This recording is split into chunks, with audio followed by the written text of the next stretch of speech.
Hello, everybody. Welcome to the very first Sunday, November of the Wrestling Fans Insight. I am your host, John Hoppe. Got my brother along with me, as always, William. How you doing? I'm exhausted. It's been a weird week. Working, taking care of mom? Yeah, a whole lot of things happened. So I'll explain that some other time. Yeah, might be best for us. Yeah. But we also family therapy happening right now. Here we go.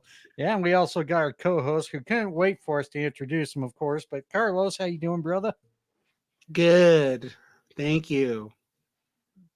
Jesus, I didn't know I was gonna have two Williams here. No, I'm good, man. I'm irritated. I'm just I was looking forward to this hour of sleep, and then of course I went to bed. I wake up at 4 a.m. I feel like I want more sleep, but at the same time I'm rested. I'm just in a weird funk. I feel deprived. It's like that weird time, your just schedule's off. You know what? I think everybody's in that funk today. Yeah, I got up early, but I don't want to do anything yet, and then I wanted to sleep, and then I can't sleep anymore. So I'm just I think it's just the mind, bleep. I don't want to get, we're on YouTube right now. You not post a cursor in the next first couple minutes. So yeah, my biological clock was off. Yeah, it's off today, and I feel like I don't want to do anything, but I should be, but I don't want to get out of bed. I just don't want to get out of bed. It's not that time yet. It's just it's a weird funk for sure. Well, I jumped out of bed 6 o'clock our time, and I was ready to go hit the gym. Then realized, oh shit, we had the time change because the gym doesn't open till 8, which sucks for me. But you don't have a Planet Fitness in town. Well, no, we're subscribed with EOS Fitness. Isn't our closest Planet Fitness in Salt Lake? Yeah, although they are building one in Layton. Oh God. We need more crap. And I think it's not going to be too far in between EOS Fitness and Vasa. Yeah, which are already close to each other as is. Like Layton needs any more crap built in it. So, yeah, my cousin is actually a member of not EOS, but Planet Fitness. So he loves it there. But yeah, our closest one is like Salt Lake, and I don't feel like driving all the way out there. So screw that. How far are you guys from Salt Lake? We're about 30 miles from Salt Lake. Mm-hmm. Okay. Yeah. Go ahead. I was going to say EOS Fitness for me and Sarah is only literally. It's all over the place out here. It's not even a quarter mile from where we live. Gotcha. I mean, we just have a 2-minute drive. We're there, ready to go. So did you still go to the gym? Yeah. So EOS Fitness has a gym and all that, and classes just like I believe Planet Fitness has, as well as Vasa. So, it's actually a pretty cool gym. I'm actually getting my very first personal training this coming Friday. So come next Sunday, I may be. Did you pick a boy or girl? I don't know. They assign it. Oh, they assign it? Oh, dear. Yeah, they assign it. So I hope they pick a boy. just kind of make sure I don't get too feministic, I guess. Just kidding. But no, anyways, why don't we get back on track? So, William, your thoughts on this week's programming overall? Nothing really bad went on. It just didn't have anything behind it. To me, it was like a C+ overall. Did it kind of feel like a slow week up until the PLE? Yeah, I honestly, both promotions are kind of not really pushing things too hard right now. I think they're just looking to, after this, start pushing the WrestleMania season. So I think everybody's just kind of drawing back, trying to get their ducks in a row and see what their plans are going forward. Yeah, so it wasn't an exciting week. Pretty much it was mostly predictable, except for one match on Crown Jewel. But yeah, that had a couple of surprises I did not expect coming. Yeah, and it's got a lot of implications to it. So it's one we're going to be scratching each other's brains on here. Well, wait till you see the results. But yeah. So Carlos, your thoughts? I think overall, I thought, I think WWE, I think it was good. I just feel like for me, I don't if we call ourselves super fans, but someone who's plugged into the business and knows stuff, like knowing that they taped that there, I just wish they would have done something different. I wish they would have had better matches instead of, just kind of repeat, reused. I just thought it was a very skippable SmackDown, and it shouldn't have been. I wish they would look more into the fans that are there and just give them more action. I didn't really. I just thought it was a very missable week of programming for WWE after Raw, and then these from SmackDown side. I mean, I went to the gym that night and I was just kind of listening to the promos, and I kind of just skipped forward just to see what the results were. Rampage, I mean, I think they're trying, but it doesn't have an identity. AEW doesn't really have an identity right now. Like, I just listened to what is it, Tranquilo Club on YouTube, and he's like the biggest AEW supporter, and he just went off on him, and it's like, and it's true. It's like they need to. It just doesn't have the feel of what it used to be, and I don't know what they are. Like, that's for me. I don't need to see Daniel. At this point, I don't need to see Daniel Garcia beat Trent in a singles match to qualify for him getting a shot at MJF. Like, just do what you want to do anyways, and just give me the match. It's just like, just pointless wins and losses that don't make any sense. And yeah, I thought, and Rampage was okay. I mean, and Collision was okay. It is what it is. As far as Crown Jewel goes, I thought they did a really good job with that. It's just they're dick riding, as the kids would say, Saudi Arabia so much. It just kind of got on my nerves. That's just the one thing for me about that. But we'll talk about it more. But I mean, it was for me. I enjoy it because I can actually watch it before I go to work, and that's cool. But yeah, if it wasn't for this podcast, I don't know if I would be watching all these shows right now. I think this is the first time I've heard Carlos use the term dick riding for anything. Well, he's not wrong though. And once again, AEW is making the same mistake that Carlos has pointed out over and over and over. They're not hyping up their event that's in 2 weeks. Yeah. I mean, I'm supposed to go to Collision this Friday in Oakland, and I don't think I'm going to go because I bought insurance on the ticket. I think my deciding factor is going to be I'm going to hit up Ethan Page and ask if he's going to be there, and if he's going to be there, I might go. If he's not going to be, I'm probably not going to go. Like, that's him and Darby are the only two I haven't seen live. And it's just one of those points because they're taping. Because I thought when I first bought the tickets, I just saw Collision and thought, oh, I'm excited because I would see Ethan Page, and then he didn't. And then it's like they're doing Rampage the same day. So I'm thinking they might be taping Ring of Honor on Wednesday. So I'm like, shit. But yeah, like what you just said, there's no hype, and they're not WWE, and it's like, and they just got to hype it more. And the fact that, like, the Young Bucks, where have they gone? It's just like, I expect so much better, and I just feel like Tony Khan has worn out his goodwill, and he needs to step it up, or he needs to give some other.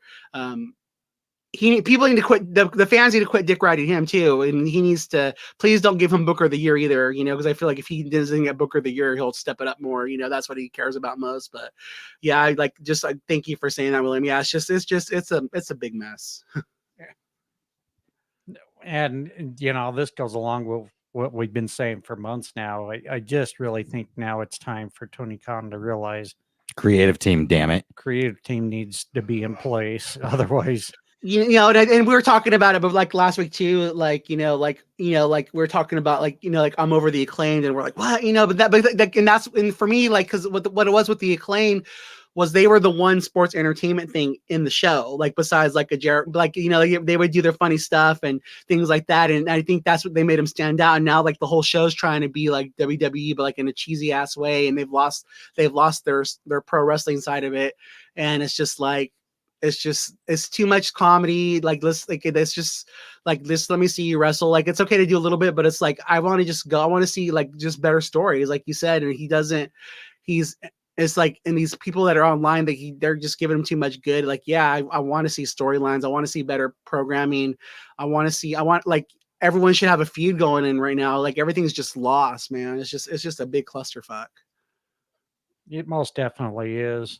But speaking of clusterfuck, I know we'd mentioned this off air. We were going to talk about it toward the end, but why don't we go ahead and bring it up now before we get to the meat and potatoes of today's podcast? Carlos, I'll let you have the honors since this is something you wanted to bring up. So I wanted to get your guys' thoughts about AEW signing Ric Flair. It came out that they've signed him to a 2-year contract. Part of it was, that his Woo energy drink is going to be the official sports or energy drink of AEW. And so I feel like Tony Khan's trying to like trying to make it sound like it's okay thing to get him because he's not really paying for him. But at the same time, Tony Khan's a billionaire. It's not like this is TNA where that would be like a smart signing. The guy doesn't need the money. So I was just kind of general thoughts on your guys' thoughts on him signing Ric Flair, bringing someone else in. And then also your thoughts about, you know, how they could utilize them, I guess. I mean, we're stuck with them. My general thoughts, I'll just go real quick first is, and then you guys can, I feel like Tony Khan's a fraud and I like the guy, don't get me wrong, but I feel like at the end of the day, like it's almost like these are his little wrestling figures, and he used all the guys that built AEW to get the guys that he wanted, and now that he's getting these guys that he wanted, he's kind of just brushing these other guys to the side, and I feel like he's losing the heart and soul of AEW. Like even the elite, they're getting paid, but they're not being utilized properly. It's just that's what I feel like. It's like, oh, I like these toys, but now that I got these better toys that I know better, like fuck these toys, and that's just what I feel like how it is. My only salvaging thing for this, and this is my one thing that I would want to see done with him, is if they're going to use him there, is I want MJF to be the guy under the devil mask, and I wanted him to be his own, like I want it to be his evil side, and I want to see him paired with Ric Flair, and I just want to see Ric Flair making him the dirtiest player in the game. Give him that catchphrase, to pass it on to him, and let me have heel MJF back. That's the only way that I would want. That's the only thing that I want out of this, if anything. And I want to just get you guys' thoughts on that. Personally, I feel like it's a terrible move. Just kind of mirror off of what you said there, Carlos. Realistically, all this is doing is shifting focus on somebody who's not really going to bring much to the table unless they stuck him on creative team. And that's about the only thing I'd want to see out of Ric Flair out of this whole thing. John? I'm a little mixed on it. I don't think it's ever bad to have a veteran signed if and only if, like you mentioned, if they are going to be creative. Yeah. Or have some type of role, Mhm. as in what we just seen WWE did with Nick Aldis. Mm-hmm. Flair probably wouldn't be a bad character to have as kind of like a general manager for. No, and he could definitely help some of those wrestlers get more comfortable and more courageous and feeling more solid about their speaking skills. Yeah, and that's another thing. Flair's, again, backstage segments, creative ways. Mm-hmm. Promos are a big thing, and I think that's one of the lacklusters AEW talent has at the moment, is they've been given free reins on creative for so long, but now it's getting to the point where fans are starting to turn away from it. Yeah, I mean, who's there really to coach them besides a couple of people? Like Dusty Rhodes did an amazing job coaching. But it also goes back to like what one of CM Punk's is, his biggest things was like, if they're there, but they don't want to listen. Like even before Punk, like they don't need people there. Like there's certain guys that are going there for the advice, but it's just the culture there that they don't have to if they don't want to. And a lot of these guys just think they know better than the veterans too. Yeah, the whole like structure of like the old school of the wrestling business has been lost there. And that's something, I will say I agree with CM Punk to some degree. You need to listen to the veterans because they've provided the foundation.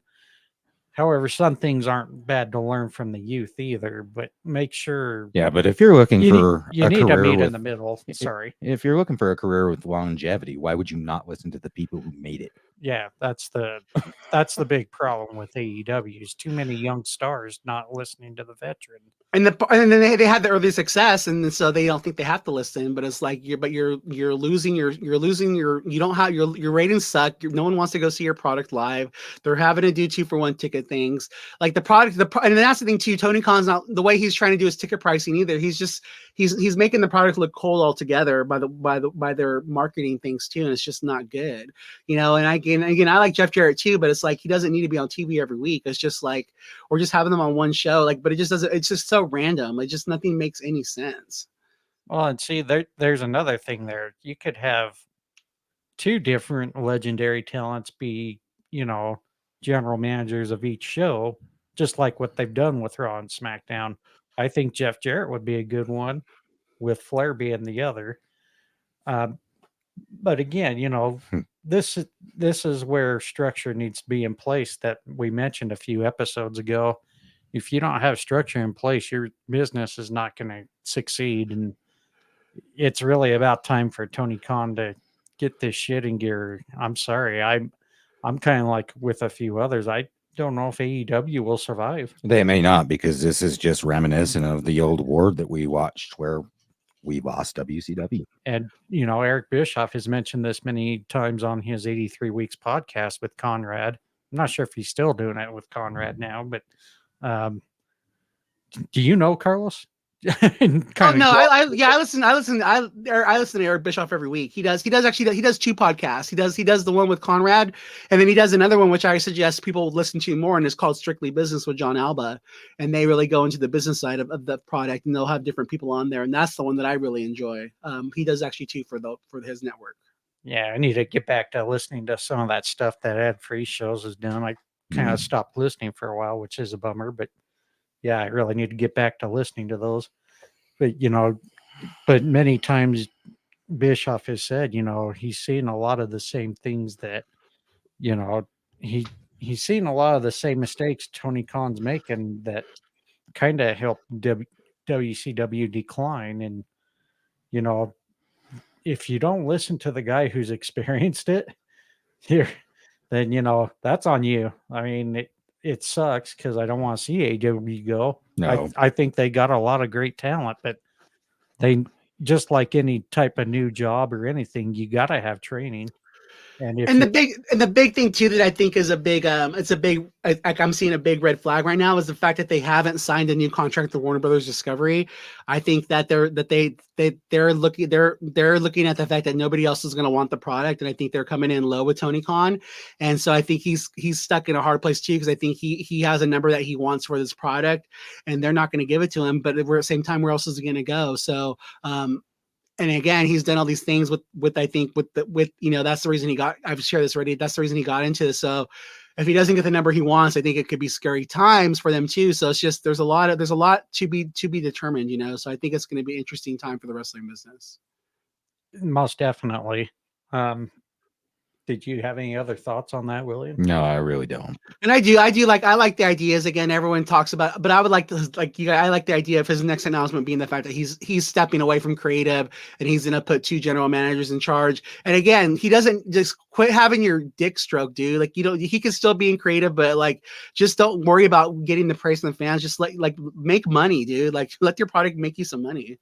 But yeah, that's all I got. So yeah, appreciate your guys' insight, and I think that's, I hope it come, if that's one thing that he has is Tony Khan's ear, and he can get some changes in creative, then I'm all for that. So yeah, let's go. I've never heard Carlos use the term dick so much in one episode. I'm a little scared. You're now. shocked. Yeah. It's just I think NBA Twitter's back, and so I think a lot of my friends are always talking about, oh, look at this guy Dick Rice. So again, this must be the young kids I'm friends with on X, but it's just true. Mike, I mean, when I was watching Crown Jewel, I'm like, oh my God, God, just get a room already. My goodness. I was just like, oh, Saudi. Well, there we go. We got the banner up just for everybody's enjoyable pleasure there. Those of you that are actually watching this via YouTube, Facebook, or Twitch. So I actually bought some Bad Monkey popcorn yesterday. But it's in my car still. I was gonna pop it out. But because it's not the nacho cheese, but it was the regular ones they had it went on clearance at our store. So I bought some yesterday. It's pretty good stuff. Yeah. All natural. Oh, I'll have to try it out. I actually have to apologize. I believe I found $2 Generals that still exist here in Utah. Oh yeah. Nice. Is there one in Ephraim? No, there's actually one in Ogden, believe it or not. Oh, one in Ogden and one in Salt Lake. Well, the one in Ogden must be tucked away. Yeah, it's not in the best locations, but now I'm gonna have to go see if they carry that popcorn. You should go today. It might be on clearance, all the stuff from Halloween's an extra 60% off right now. Oh, nice. But thank you. Go ahead. I just wanted to give a shout out to Dexter Salgo, who's joined us on the X App Live. Thanks, Dexter, for joining us today. But anyways, what were you gonna say, Carlos? I was gonna shout out Dexter too, so you already did it. So you're Oh, good. sorry. Woo! Take your He's here. spotlight. He's here to talk WWE. So if we can, after we finish about Crown Jewel, we can hand the mic if he wants to chime in. Yeah, not a problem. And for anybody who does want to join us on the X app and get their voice in, you're more than welcome to. But we will not be taking mic requests until we get the main part done. So please be patient. But shall we go ahead and get right into the results, fellas? Yeah. Sure. All right. This one I didn't have on the list. Apparently, I think it was added because of last week's Monday Night Raw. Yep. But yeah, why don't we start off with the pre-show where Sami Zayn defeated JD McDonough? Carlos, why don't you start off? I mean, I think it's a good PR move for them, because I think so much of the directive before was that Sammy wasn't allowed to be on the show. So anytime they have these shows now, they should have Sammy there. But I'm excited for this. I mean, I think, like, there's been so many just golden opportunities that have been lost because of this Roman Reigns reign. And so again, if Sammy's going to get pushed to the main card and he's going to be getting up for the world title, I'm all for it. I think it was a good match. I think the crowd loves him, and again, I think the right person won. Oh, yeah, it was a really actually pretty solid match. I loved everything about it, but what I'm appreciating the most is the fact that they're getting also JD McDonough out there and actually getting him some time in the ring. Well, I think JD McDonough has done a pretty good job being on the main roster. He's been pretty patient. Yeah, I mean, we known he's had the skills. I mean, when he was the NXT Cruiserweight champion for that little bit of cup of coffee, I watched a few of his matches there and how he's kind of transitioned into the JD McDonough character. Yeah, I can't wait till Ilya gets in and we can start seeing some classics out of those two again. And I know that their Funko Pop sales have gone up since he's been on there. So again, he's doing a really good job there too. Yeah. But I kind of want the sadistic JD McDonough back, though. Yeah, that would be nice. The one who broke down the muscles and what kind of damage you can do to him, all that type of stuff. Yeah. So that's the JD McDonough I would like to see them bring once they maybe dismantle the Judgment Day. That could be for a while, though, the way that's been. So we got Carlos's reaction on that, but. Yeah, that was a pretty good start off with the kickoff show. I thought Sammy definitely milking out that come out to the fans cheering at the very beginning, though, was pretty funny. I was kind of surprised because I actually got to watch that match. I was at work yesterday. Oh. And Peacock, usually I don't get to see the pre-show. Yeah, they don't usually show any of the kickoff matches. But the pre-show was there. That's good, though. So I'm sure that's for political reasons, maybe. Sands of time. But let's go to the main card now. And what was started off with the WWE World Heavyweight Championship match. Seth freaking Rollins, the champion, retains over Drew McIntyre.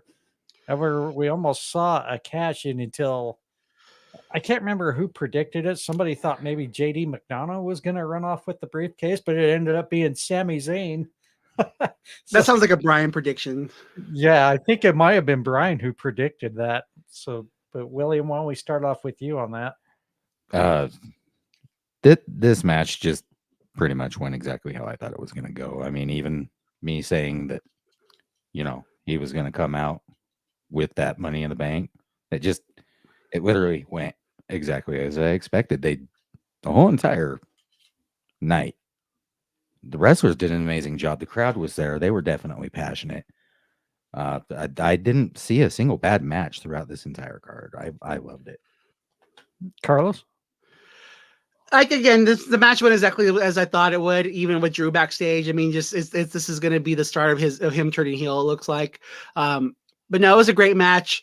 I was kind of falling asleep through this match a little bit just because I went to the gym the night before, so I didn't sleep very well that night.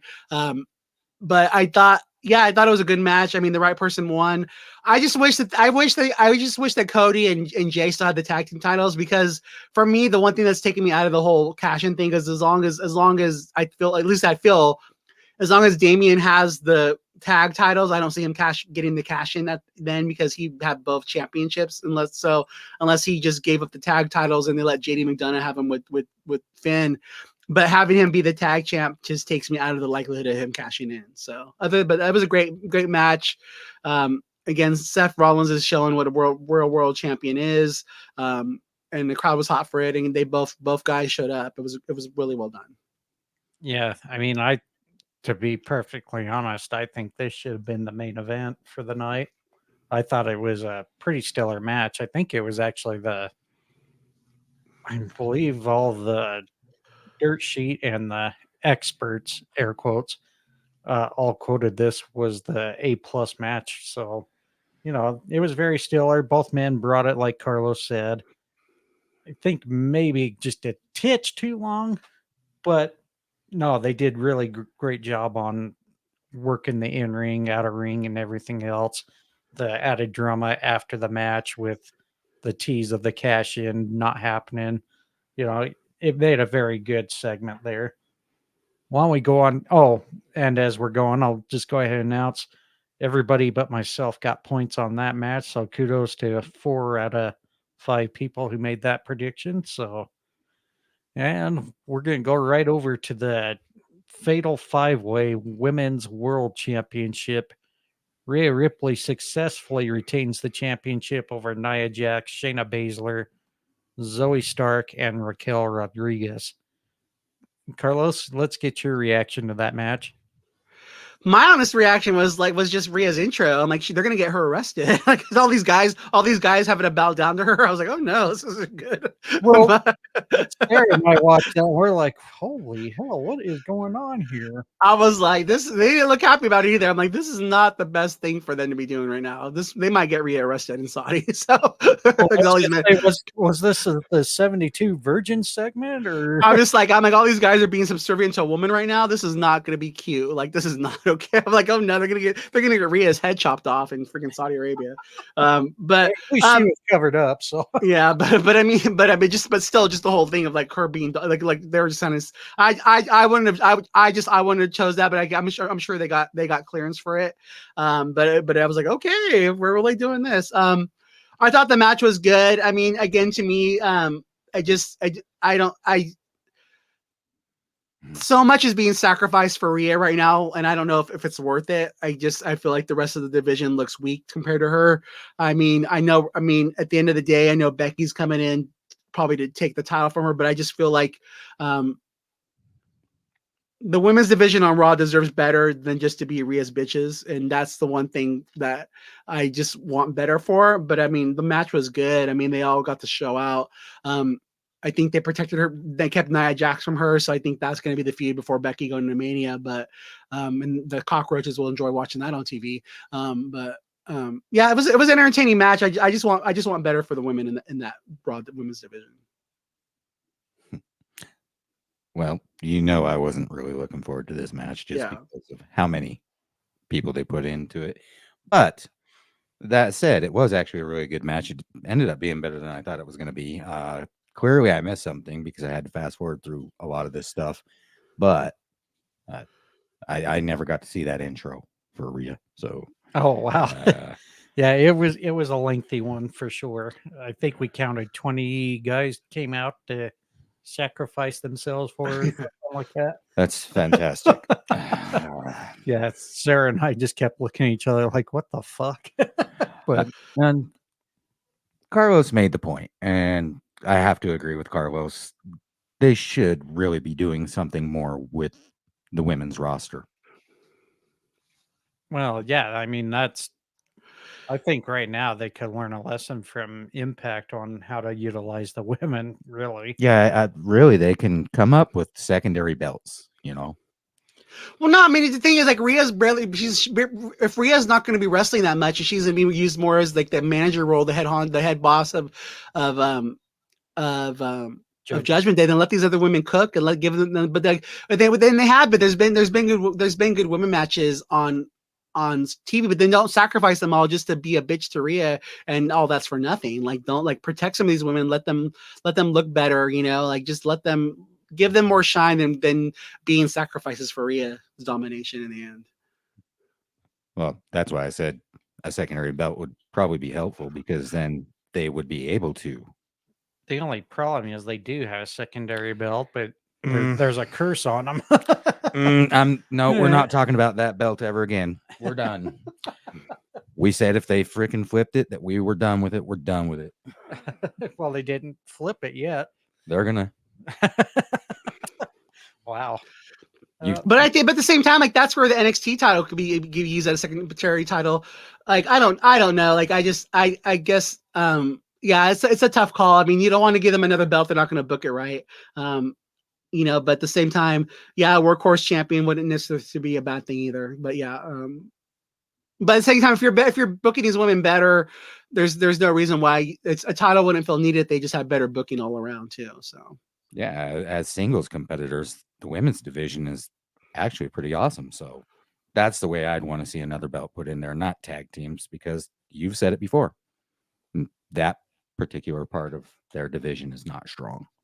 And it should, and that's again, and I've said this before, and I'll say it I'll probably say it next week too. But that's the one thing when Triple H first took over creatives, I expected better booking of the women's division because of what we saw with NXT, and he's let me down. I just thought he'd book the women better. I thought we'd have a stellar women's tag division, and it just hasn't happened. And obviously, if it's not happened yet, and he's trying to, and again, and that's the thing, like he's trying to get all these women on TV that were not used by Vince, but it's like, but let them cook, give them matches too, like don't just sacrifice them all in the end for Rhea either. It's just kind of, it is what it is, but it should be better.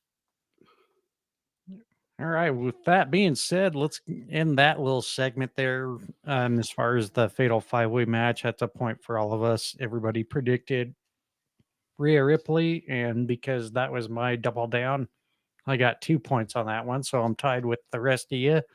It's 2s across the board now. So why don't we go into the third match?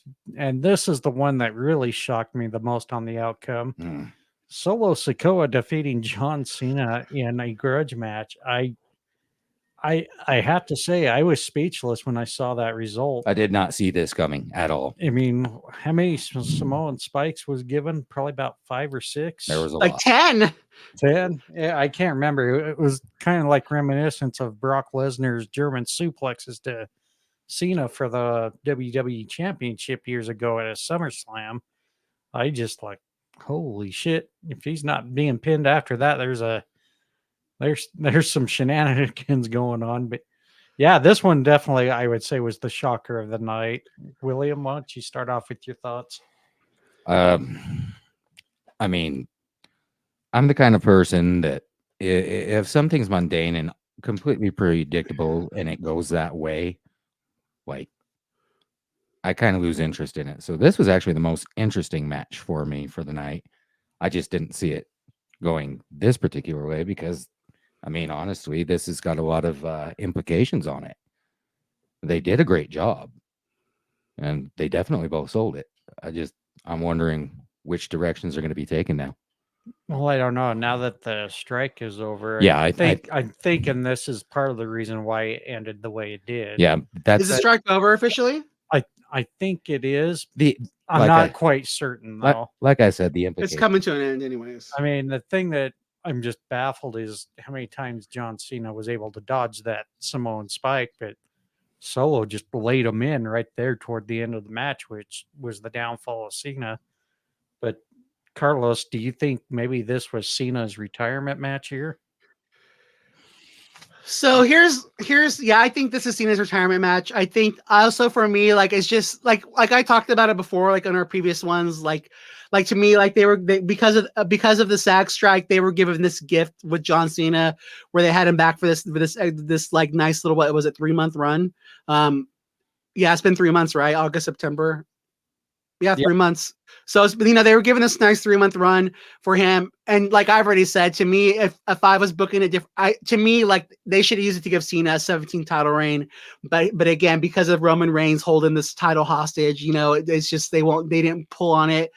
I feel they should have, for everything that Cena's given to this business, for the fact that he never left, like he kept his word, just the amount of growing he's done, going back on his comments he made about The Rock after he's been back in Hollywood, like Cena's been, to me.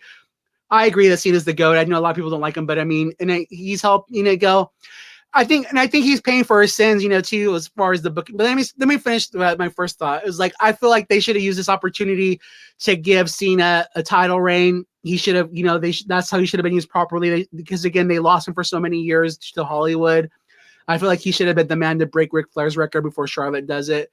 But I do think this is Cena's last thing. And I listened to his podcast, with Corey Graves, after the bell, and the scene that Cena, they asked Cena, when he was talking about this, he said that he wasn't worried. It wasn't about his story, that he wanted to do what was best for WWE.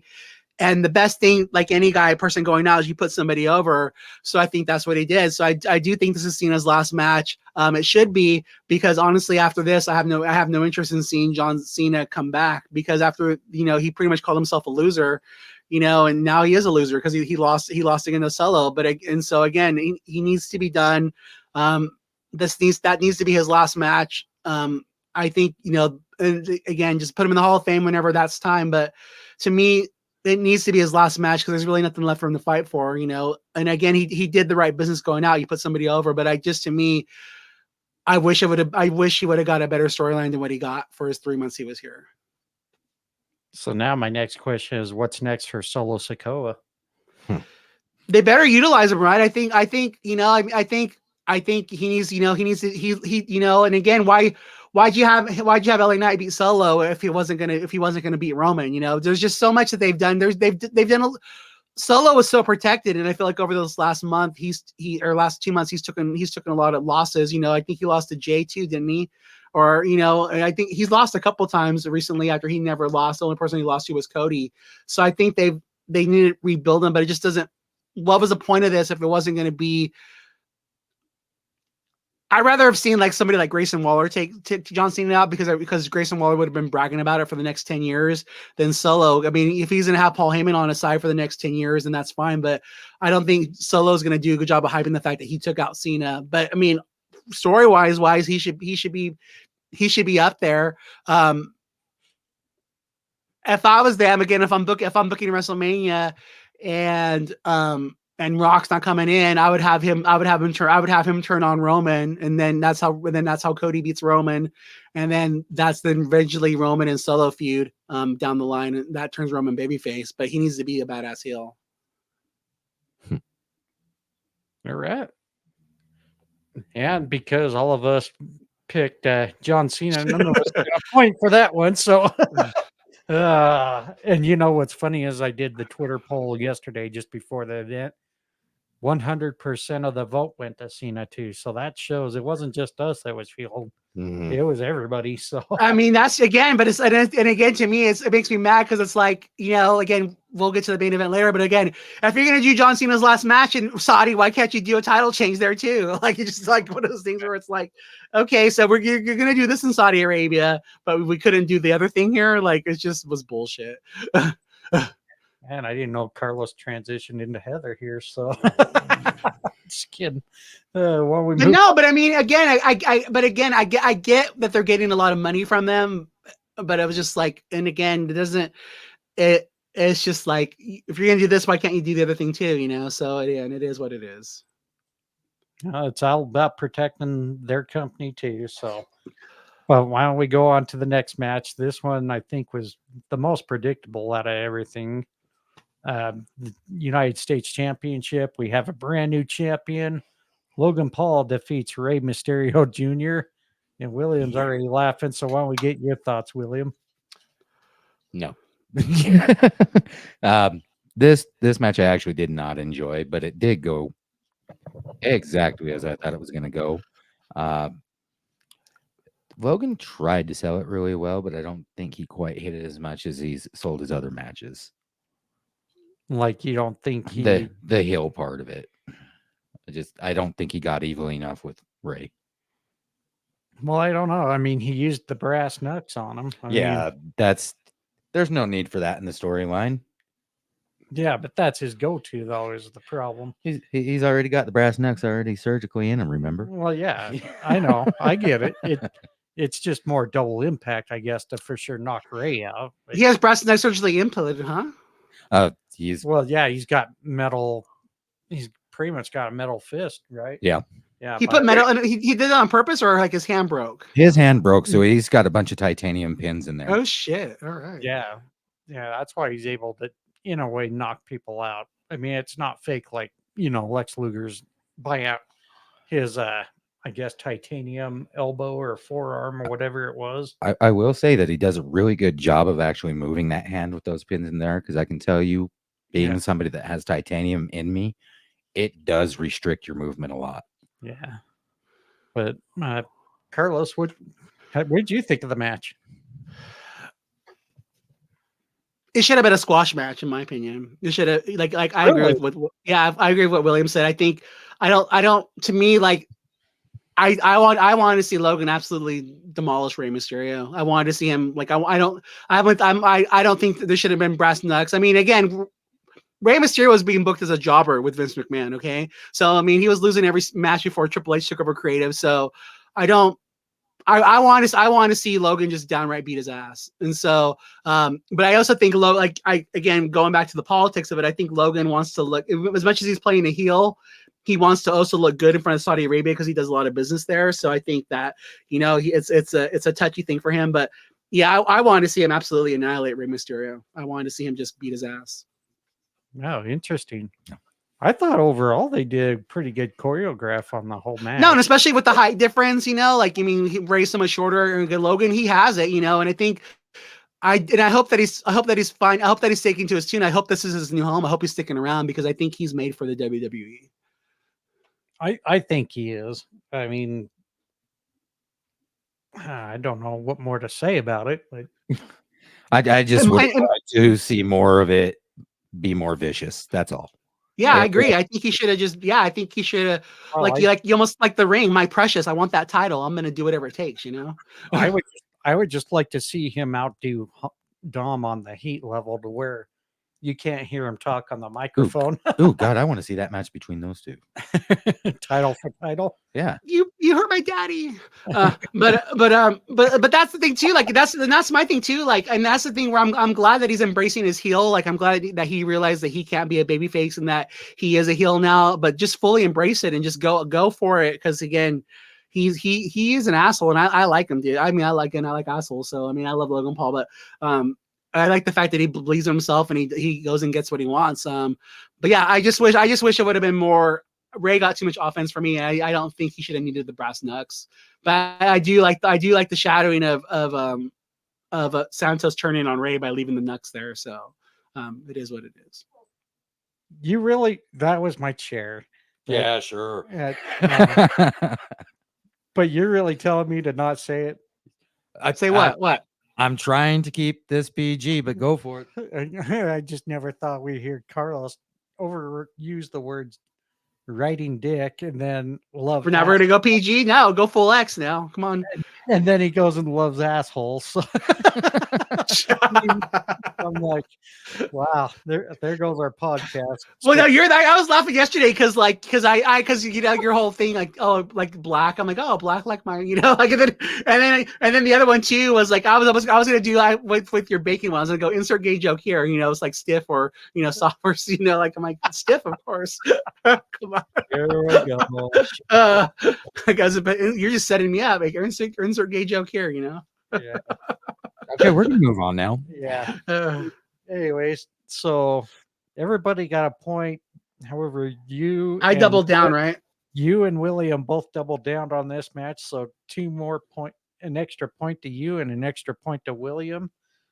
So that makes all of us 3, except you and William are now 4. Yeah, well, I'm starting to lose here pretty soon, so I know my prayers. Don't give it away yet. Here we haven't got to the fight. Calm down. Mm-hmm. So we're gonna go on to the the WWE Women's Championship, and some shocking moment in this one for sure, as you see in the banner if you're watching us via YouTube, Facebook, or Twitch.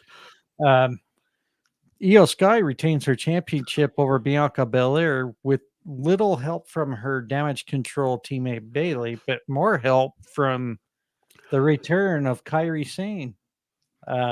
The Pirate Princess made her return at the PLE event last night, which I think was very anticipated from many of the dirt sheets and the hardcore wrestling fans paying attention. Carlos, let's get your reaction to that match. So I'm excited for a lot of different reasons. So the thing was, so I mean, again, having a woman come back in Saudi Arabia was a choice. So I feel like that just kind of died on deaf ears. Like, oh, who's this girl? You know, like I feel like that was I feel like that was a missed. I feel like that was a bad. I feel like that was a bad time to have a woman re-debut in TV. Was at a Saudi show. That was definitely a choice. But the thing that I'm excited about, and again, I got this prediction wrong. But the thing that I'm most excited about for this is that again, going back to what we said about William, we were talking about before, is I think that Charlotte and Bianca is the match for WrestleMania. So my biggest thing that I'm happy about with all this is like, oh my God, that match might actually not be for the title. So it's like, I'm actually excited to think that we actually might get a WrestleMania where Charlotte's not in the title picture for once, and we're gonna let these other women fight for the title. So that's the one thing I'm excited about, as far as, you know, the fact that they're actually gonna let these other women shine a little bit. And the rumors already been said that they're trying to bring Saraya back too. So now that Vince isn't trying to make her into a schoolgirl like he's watching Pornhub, you know, we're sticking to that theme. You know, I feel like, you know, again, like let these women cook, you know, maybe Shinsuke can go with them too. I'm excited for the SmackDown women's division. Like, I'm excited that the fact that, you know, the title's not going to be maybe revolving around Charlotte for once this year. I think there's a lot of good opportunity to be done. I apparently see a common theme with Carlos today on his comments. Yeah, so. it's. Well, we go to you, William. And don't be afraid to go outside the box today, apparently. Well, isn't the point to get inside the box? Okay. There There went my fire off. Now. No, so this match actually ended up being way better than I thought it was going to be. I just want to say that Io Sky looked freaking amazing with her wrestling match on this, and super excited about Kairi Sane. Yeah, I mean, I think Kairi Sane's career was cut her first run was definitely cut short due to injury and all that. Mm-hmm. I think she's got a lot of redemption, and being away from the WWE for what now, almost 2 years, 3 years. I think that was enough time to hopefully develop herself elsewhere and get back in the game. And I think there's still plenty for her to accomplish here. At this point, I kind of want to see if they ever stick to the shakeup of, you know, rosters. I kind of want to see the 3 Japanese women end up together as a faction. Well, they're all on the same roster. I mean, they're all together. They're all on the same one. Yeah, but Asuka's on SmackDown. Yeah, but the story's not really matching up for it right now. So, yeah, that's true. But you know, I think wasn't Asuka Kairi's tag team partner? Yeah, the Kabuki Warriors. Yes. Yeah. And what they've been playing is that Asuka and Io don't really get along. So, really, yeah. Oh, I thought that's the storyline, but I think deep down, if they really put the heads together, oh yeah, this will be a killer faction if it happens. That's why I said that's what I want to see is those 3 together. But it's going to take time if they're going to do that. It'll be kind of like a trust thing with like KO and all that. KO and Sammy. It's have Asuka tell Io, "I love you" or something like that. No, I was really pleased with this match. Yeah. No, I thought it was a great match. I thought Belair still looked pretty good. She didn't really look terrible taking that loss. I liked the fact that them stupid long lashes weren't on her. Those ones that keep falling off on her. That has got to be irritating when you're in the middle of work. Yeah, that's when you just give up on them. So on the result for the team predictions, this one was the interesting one. Well, William and myself were the only ones that predicted Io Sky right. So kudos to us on that one. Yes, sir. So sorry, Carlos, Bryan, and Trish. Well, we go on to you sounded so sincere right there. I did. But don't worry, wait till the end result here. So we're gonna go on to the grudge match between Cody Rhodes and Damian Priest. I thought it was a great match. I just don't know if we needed the match, to be honest. William. Wasn't a fan of it. Really? This is the one I absolutely just did not like. Okay. It didn't belong in there. There's no point to it. Yeah, I get the It's a missed opportunity for Senior Money in the Bank. well, And Cody doesn't need the match at all. I understand Cody wanted to get revenge for what Damian did to him. Yeah, but he the can do last that couple on weeks. weekly. Yeah, he could. Well, it's just not having Cody Rhodes there because he's the most over superstar. So they want to make sure, well, second to most over apparently, but it's just not having him there for the Saudi crowd. My God, just but make again, him a host. him and Jay should have been tag champions still, and they should have been defending the tag titles. I agree with that. Mm. I think it's just more they wanted the fans to go, whoa. Oh, sorry. Ow. That hurt my voice too. So, but I think Cody gave his belt to a little girl, which I liked. I'm like, yeah, Cody, shove it in their face. But Carlos, your thoughts?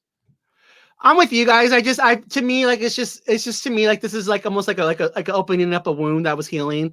Because to me, like Cody Rhodes should be champion, or should have. It's just the fact that they had Brock Lesnar fight with Cody, for 3 matches, and he went over on Brock. Brock put him over, gave Brock, help Brock like kind of christened him, and he hasn't had a good storyline since. It's just been a waste of his storyline. Just again. He just needs better storytelling than just we're gonna just keep you around because we're waiting for War Games, which again that's another thing. Is it gonna be brand versus brand? It's all just a big mess right now. But it was entertaining, and again, it's the one match. Again, not every match can be, but it should have been better. He should have been having a better feud than just this still Judgment Day recycle reuse. Both guys deserved better. They both deserved better than this match. I don't think we have any more to say on this. No, we don't. It was, yeah, I think we all have the same exact feeling.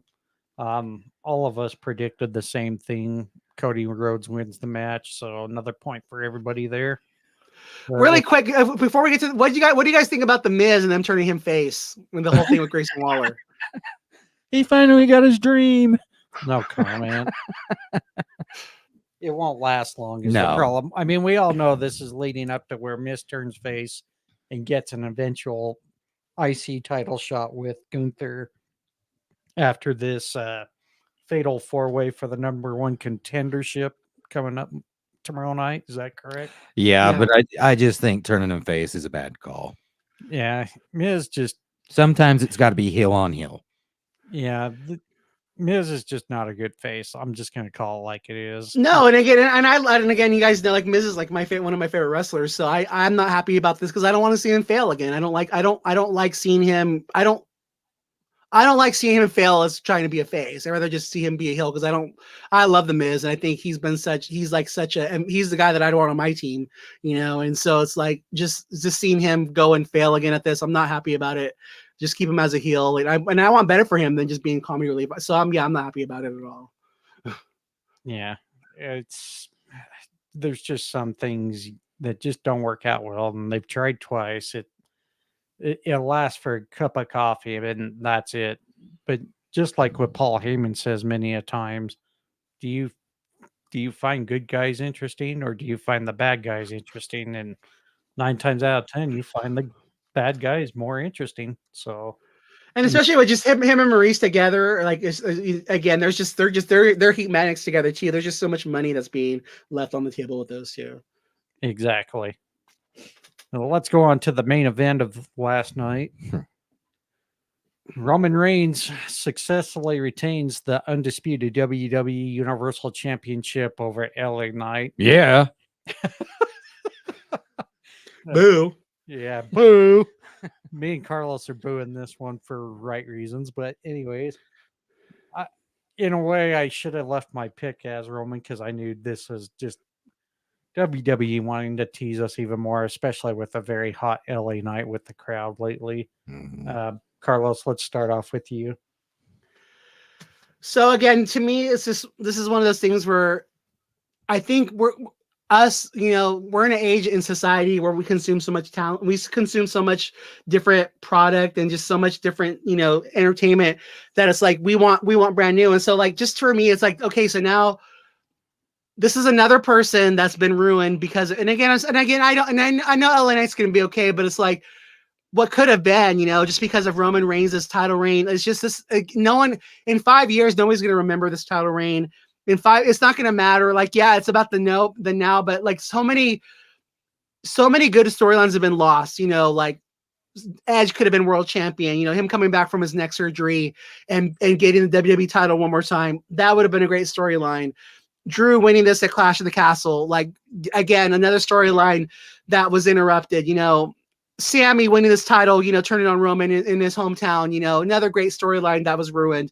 Cody Rhodes finishing the story at WrestleMania 39, he was so hot, and if the fans wanted it there, and that storyline ruined because of this title reign.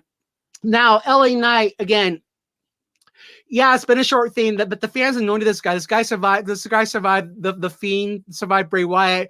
He survived not being booked on WrestleMania. He survived, being given a stupid gimmick by Vince McMahon, like coming back. The fans have anointed this guy. Like, why not see what you have? I feel like if this was the Attitude Era and AEW was more of a threat to them, LA Knight would be the world champion right now. And to me, nothing ventured, nothing gained. Like, they should have given it to LA Knight. And again, like, it's just the same old shit. Roman coming out, his cousins coming to, like, why wouldn't you ban them from ringside? Like, why wouldn't you ask for a steel cage match? Like, just having smarter faces too. Like, they shouldn't, like, it makes the faces look stupid too, because they're not planning for the fact that his family is going to interfere in the match. It just all around, and again, I enjoyed it as a fan because I did pick LA Knight, and so I was enjoying it because, again, I was rooting for him. So it made me enjoy the match as a fan, but it just was like, it's just the same old shit. I'm just tired of it. What's the best way to say this? Look, it was a solid match. Okay. It was definitely entertaining, but like Carlos, this is absolutely irritating to me. I don't think it was really called for to pull the trigger on this match quite yet until they were ready to actually put the belt on LA Knight. They're taking the wind out of his sail. It was pointless. John, are you there? Yeah, I'm just trying to find a good follow-up to what you and Carlos have said. Yeah, I mean, like, let me ask you this, guys, really quick before John. What would you have enjoyed better? Okay. What we saw with Solo and John Cena, or John Cena versus Roman Reigns. If John Cena loses, he has to retire, and it's his very last match in WWE, and Roman Reigns retires John Cena. absolutely would have preferred that. Yeah, exactly. I would have preferred Cena's retirement match being the last chance with Roman Reigns, most definitely. I think with LA Knight's kind of quick rebound coming off the Max Dupree gimmick. I mean, he's been hot. I mean, he was hot before then, but just fans weren't buying into the Max Dupree gimmick because it sucked. I don't know who the fuck thought of that, Vince McMahon. Vince. But, it was not a good gimmick. It was the shits, and we know he does that shit on purpose because there's certain guys he just doesn't want to see succeed, and I think a lot of that he based it off LA Knight's age too, which is wrong because to me, if you're in good shape at that, no matter what age you are, and you can still go, you should still keep that guy going until he runs out of steam. I mean, and it's also contradictory because he feels like he's okay to run the company until he's 100. He felt he was okay to run the company until he's 100 years old, so he's being a hypocrite. Exactly, and I think TKO did a great job at putting Hunter back in charge of creative, so that's probably been the best move so far. As far as the match overall, I wasn't disappointed. I don't disagree with the fact that Roman retained. I think they need to just have him lose that thing in a shock factor at WrestleMania. Yep. And it needs to be done this next coming WrestleMania, because if you don't, then I don't care what record you're trying to have him break. I'll be done watching if they don't. Well, that's what a lot of fans have threatened the last WrestleMania, but you've seen them come back. But, I'm not going to say I'm not going to stop watching WWE, but I'm going to lose interest in Roman. I know a lot of people are like, well, it used to be that they had to defend this in 30 days or they were stripped of the title. Well, that was not so true back in the old days either, because Bruno's long ass reign did not have that clause. I'm sorry, but even though he may have defended it in a house show here and there, there was times where he didn't defend that championship every 30 days. I think someone mentioned Hogan had to defend it every 30 days, and that wasn't true either. He didn't defend it within every 30 days, or he was stripped of the title. So for some people, I get it. They're frustrated because they think he should be defending it more. In some ways, I do think yes, once a month or once every couple months, yeah, get him in there defending that championship. But this, I don't. Yeah, I have a hard time with the number of days for the title reign too. That's the one that's just driving me nuts because have your guys show up on the show, even if he's just doing a promo for hell's sakes. Do something. That is one thing I will say different for Rhea. At least she's there pretty much weekly and is got some active role somewhere. Roman Reigns not so much. I mean, I get it's a head of the table gimmick, but you can do other things as head of the table on the show as well. So I just shared it with you. So the person wrestling news did it. Roman Reigns defended his title 54 times so far. With Hulk Hogan's reign, he defended it 468 times. Really? Yep. And that's including house. Yep. It's I just put it in the little Titantron thing. Yeah. But was that in his 3-year reign? Yeah. Mm-hmm. Really? Yeah. Yes. God. Because remember they used to defend it every day at house. They did house shows almost every day. He was defending it all the time. Wow. Yeah, but I just don't think. Come on, try to defend Roman some more. No. I'm not defending Roman. I'm just kidding. But did you ever hear of a 30-day clause back when Hogan was? Yes, because they used to grow. I right when you say that when you say the 30-day clause, like literally the voice in my head is Gorilla Monsoon, because I remember him always saying he has to defend the title within 30 days. Like they used to be a storyline for the Intercontinental. It was used in storyline all the time. Oh, I didn't even know that. Oh yeah. Okay, well that's my bad. So fuck off. Because that's when they would vacate the Intercontinental title and stuff like that because somebody got hurt or whatever. Like that was one of the big things they say, because you're not gonna be able to defend the title within 30 days. They've always said that stuff. Oh, I don't even recall it, to be honest. They went away with it because when with Brock Lesnar, that was the first person that they really started going away with that with. Yeah, well, and Brock Lesnar also brought a lot of sponsorships too when he first came back. So I think that's part of the reason too why he did that. But no, yeah, sorry, I kind of went off the rails a little bit. Speaking of rails, let's talk about NWA. Talk about what? The NWA. No, what's going on with NWA? They on their pay-per-view they did a spot with cocaine, and so now their television deals is. I thought we talked about that on Wednesday night. I know, but I'm just saying just because of rails. I'm just joking. Rails. You and your rails. Go choo somewhere else, you little bitch. Damn. So, but the one thing I wanted to touch on too is I'm hoping that with Logan being the champion, if he's not going to be there, or Roman too, I'm hoping at least storyline wise, I'm hoping that this makes Nick Aldis call for SmackDown to have their own tag team champions, and that we see each brand have their own tag team titles. That's one thing I'm hoping to come out of all this. Just out of curiosity, did you look up how many times Bruno defended his championship? No. Okay. But it was the same. It was more than. But back then, you got to remember, the territory days, they were defending them every night in different towns. Well, yeah, but also you're probably also counting interpromotional territories too, because I think WWE, well, back then WWF was still involved in some of it, but not as much, because they broke away from the NWA, if I remember right. So, but with that being said, unfortunately for Carlos and I, we lose a point. We didn't get that one. Well, we didn't lose a point. We just didn't get that point. But everybody else got it. So who won, Trish? No, actually, this is going to be funny. Tied for second place, Bryan, Carlos, Trish, and John all at 5. The winner. So it's funny that your brother won.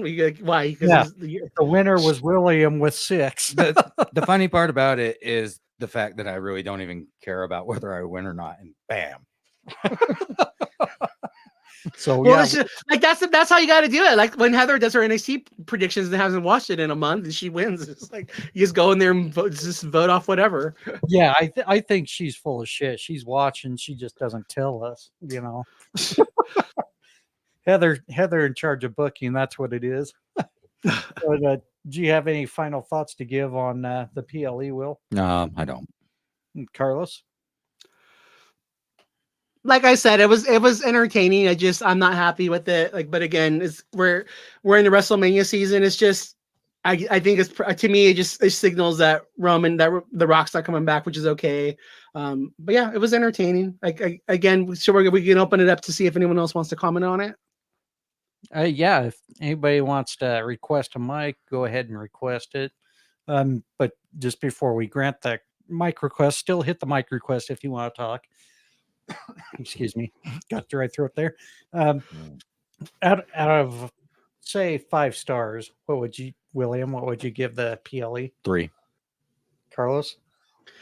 I'm the same 3.5. Like it's yeah, it wasn't same.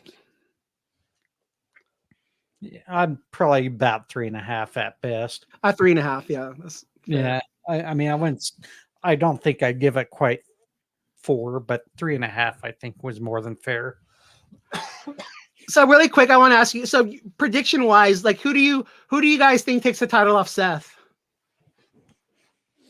Ooh, I kind of want to see it be Sikoa. really? Yeah. They're on different brands. Yeah, I know. I want to see the split. Okay. I don't know. I still think in some ways I want to see Cody do it. Off of Seth? Well, they're on the same brand. Ugh, God. And we've already seen that tease once. But I think if we really want to get things going, either Damien or the very heelish Drew McIntyre should be the one that takes it off Seth. And do you guys think Miz is gonna beat Gunther? No. Jesus, no. I think the Miz gets chopped to death on that one. All right. For my 2 cents, I do think Miz is the greatest Intercontinental champion of all time. Oh, you got the thumbs down, dude. I don't give a shit. That's my 2 cents. But really, then do you guys think Cody's gonna? Who do you guys do? You and then just predict? Do you guys think Cody's winning the Royal Rumble again and facing Roman? No. Nope. No, I think whoever ends up winning the Rumble will probably either challenge. I think we'll end up challenging Seth, to be honest. Yep. Do you think it's gonna be CM Punk? No. I'm not giving an opinion on that. All right. I to be honest, I still don't. I know everybody goes, well, they still tease it. It's in Chicago. I just don't see CM Punk coming back, but I've been wrong before too. So I don't think he's coming back at Survivor Series, but I think he's coming back at the Royal Rumble. if he comes back at the Rumble, cool. But right now I'm still just. Well, I just want to ask again, just for fun. Go ahead. I just have no interest in seeing CM Punk come back. I'm sorry. Nope. That's where I'm at. And then then this last question, prediction wise, you have to make a prediction today. Who's going to win the Royal Rumble? Why do I have to make the prediction?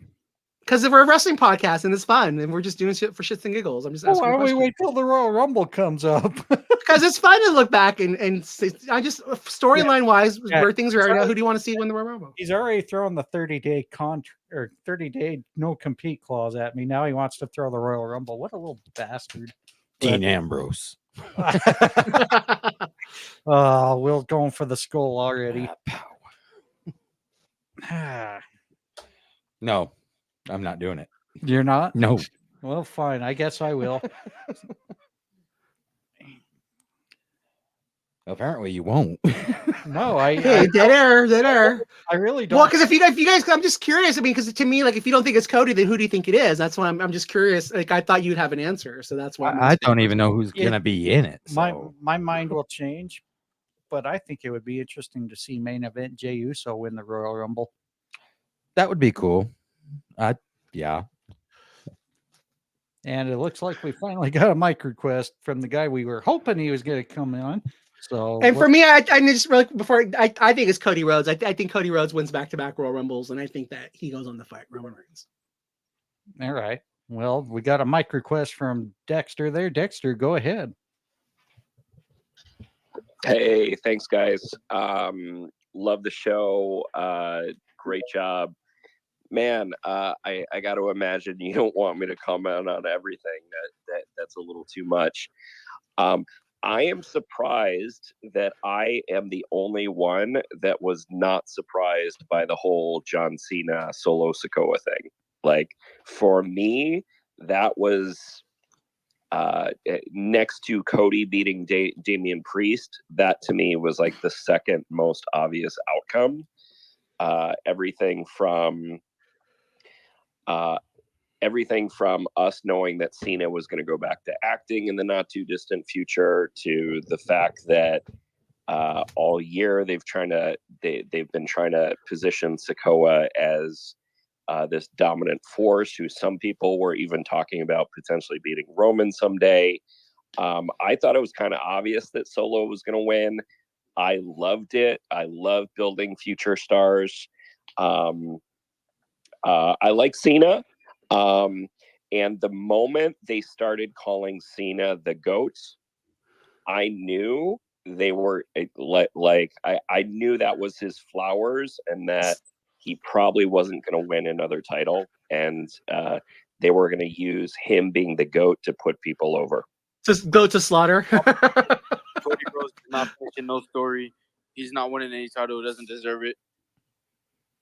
Oh, take that, Carlos. Is that all you wanted to say? I mean, if you can have your hand up, is that all you wanted to say, that Cody's not going to win? Is that all? Yeah, because I'm at work right now. All right. Well, thank you. We appreciate you joining us, man.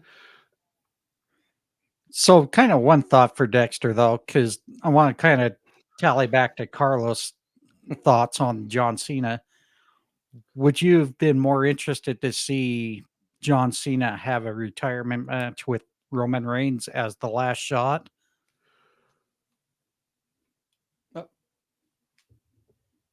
Was that directed towards me? Yes. Yeah. Sorry, Dexter. Yeah, I like the booking idea. I think it's, it would have been a great storyline, and for me, not really. Maybe it's because I didn't watch wrestling as much during Cena's prime as much. But for me, I think it made a lot of sense that now I had the same concerns that you guys did around LA Knight. I'm like, well, LA Knight is my guy. And I'm like, well, if they push him too soon, they're going to wear him out, and he's going to lose his momentum. And I would have preferred that they pushed him slow.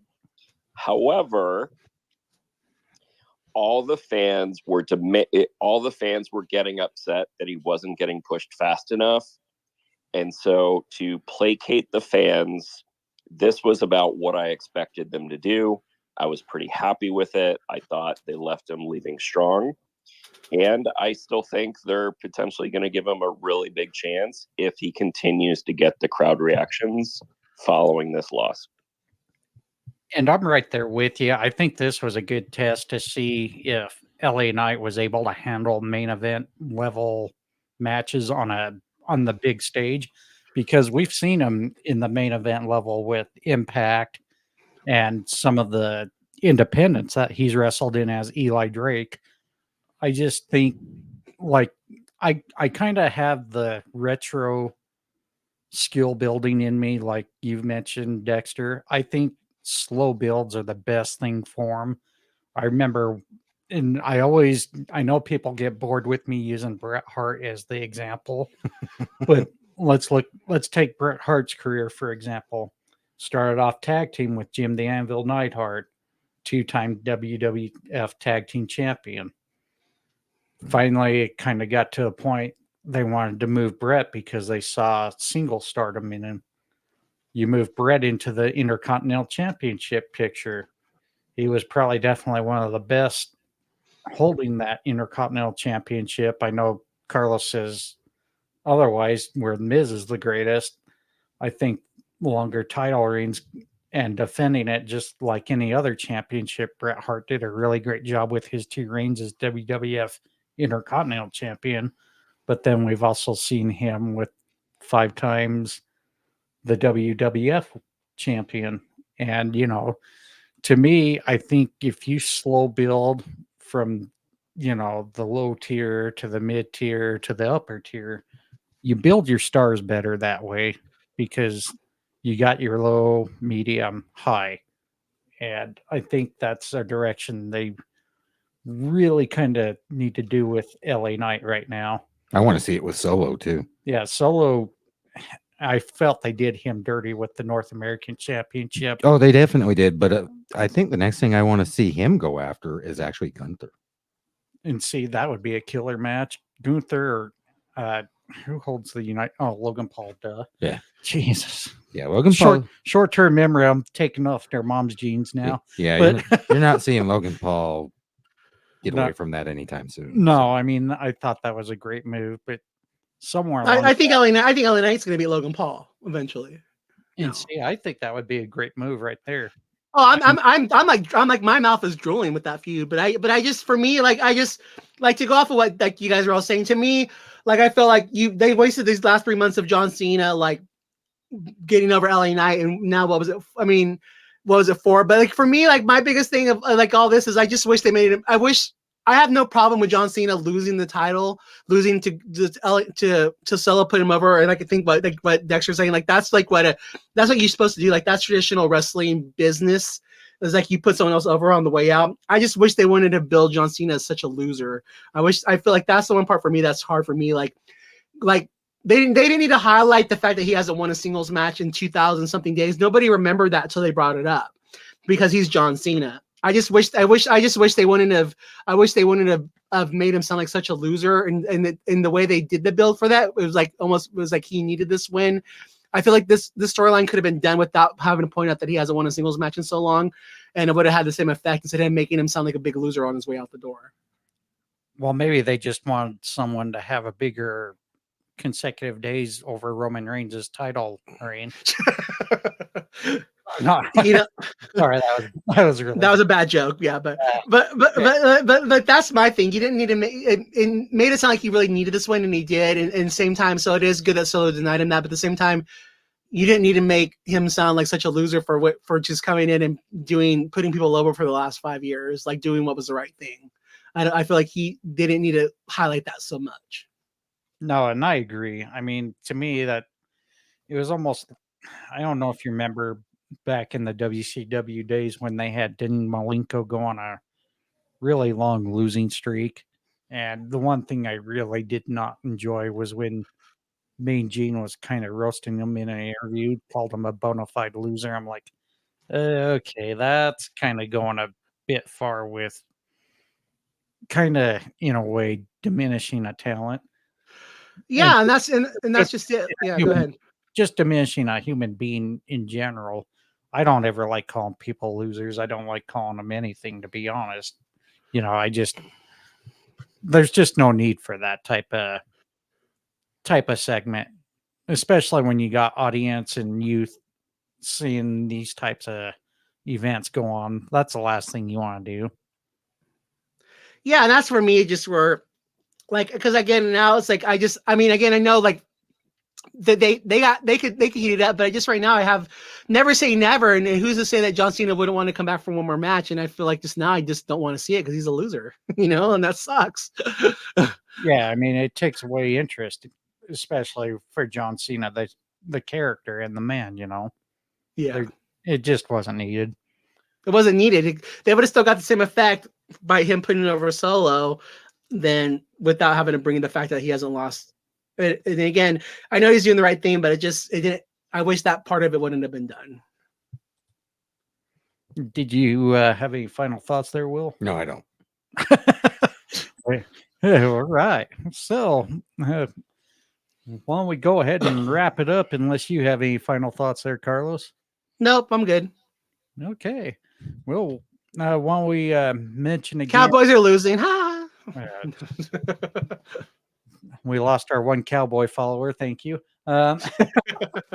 But Anyways, we gave the Eagles followers, so we're okay.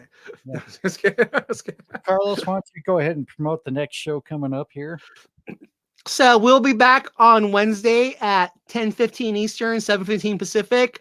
After AEW Dynamite's over, we do the Wednesday Night Chaos, and we just kind of talk about the first half of the week. So I like the form we did last week. So we'll spend the first hour kind of just talking about AEW, and then the last hour we'll talk about what we saw on NXT and Raw.